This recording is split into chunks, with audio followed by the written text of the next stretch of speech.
Bonjour à tous et bienvenue dans cette émission un peu spéciale vu que ce soir arrive le 3e épisode de Harry Potter, la saga qui est rediffusée sur TF1. J'adore cette saga et c'est pour ça que j'avais envie de faire un top, mais pas un seul, non c'est trop facile, mais pas 7 non plus, c'est long, 3 tops. J'avais envie de vous donner mes films préférés, mes livres préférés et selon moi la meilleure adaptation. Et il y a beaucoup de différences entre les trois. Du coup, autant commencer par mes livres préférés, parce que voilà, j'avais envie de faire ça, et vous comprendrez pourquoi la vidéo a été diffusée aujourd'hui. Bref, on commence. Le livre que j'aime le moins, c'est Harry Potter et le prince de sang mêlé. Je sais pas comment dire, mais à part 2-3 moments vraiment intéressants, ça reste juste bon. Mais il n'y a pas de truc où tu dis c'est excellent. Certes, la fin du livre est géniale, mais il y a un peu de longueur. Ensuite, un autre livre que j'aime moins, c'est le livre 7. Et c'est comme le livre 6, en fait, c'est juste que je le trouve un peu plus intéressant, on apprend plus de choses, mais je trouve ça met un peu trop de temps. Alors que vers la fin, on n'en profite pas assez. La fin est géniale et pour moi, c'est les meilleures fins de livres qui est. Mais voilà, on n'en profite pas assez. En numéro 5, je mettrai Harry Potter et la Chambre des Secrets. C'est comme le premier, sauf qu'on n'a pas la magie de rentrer dans l'univers. C'est dommage. Et puis, on peut dire aussi que l'action met un peu de temps. Donc voilà.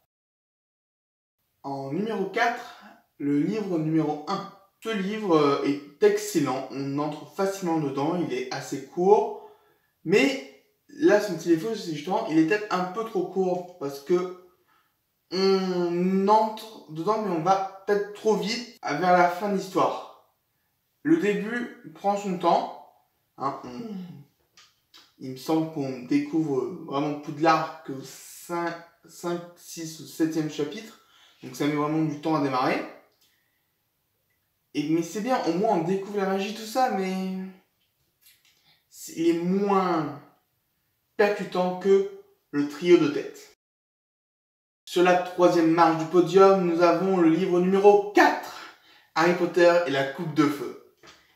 J'adore ce livre, on est tout de suite plongé dans l'ambiance, je trouve que ça ne s'arrête jamais. On a la tension du tournoi des 3 sorciers, on se demande qui est telle personne, comment on fait, enfin, on a vraiment quelque chose de prenant. C'est, je pense, le livre qui m'a le plus touché la première fois que je l'ai lu, mais après, avec la relecture, voilà, on n'est plus autant dedans que les premières fois, contrairement aux 2 suivants. Du coup, sur la 2e marche du podium, c'est lequel? Harry Potter et le prisonnier d'Azkaban ou Harry Potter et l'ordre du Phénix? Oui, en 2e marche du podium, nous avons Harry Potter et l'ordre du Phénix, qui était une fierté personnelle de l'avoir lu. Parce que quand j'étais jeune, quand j'ai commencé à lire ces livres, c'était un livre de plus de 1000 pages, 1031 pages. Et quand j'ai terminé de lire, quand j'ai vu le nombre 1031, je me suis dit waouh, mais c'est génial, j'ai lu un livre de plus de 1000 pages.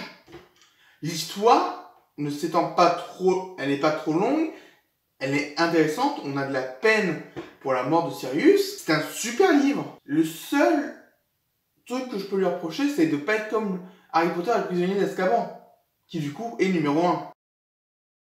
Comme je vous l'ai dit, la date de la diffusion de la vidéo a son importance. Et pourquoi il est numéro 1? Il y a de l'humour, on a beaucoup de background, on est pris pour Sirius. Je dis pas que c'est mon personnage préféré, mais il est hyper intéressant ce perso. Enfin, je sais pas, mais ce livre, à chaque fois que je le relis, je suis encore plus dedans, j'ai l'impression de découvrir de nouvelles choses. Il y a Dedans, bah, il y a parmi mes scènes préférées, hein. Genre quand Harry découvre la vérité sur son parrain, toutes les scènes avec Lupin, j'adore ce personnage. Ce livre, c'est vraiment mon coup de cœur. Et pourtant, c'est peut-être pas le meilleur. Vous verrez ça pour la prochaine émission, qui sera donc dans une semaine, sur les meilleures adaptations des livres. Merci à tous d'avoir suivi et à très bientôt.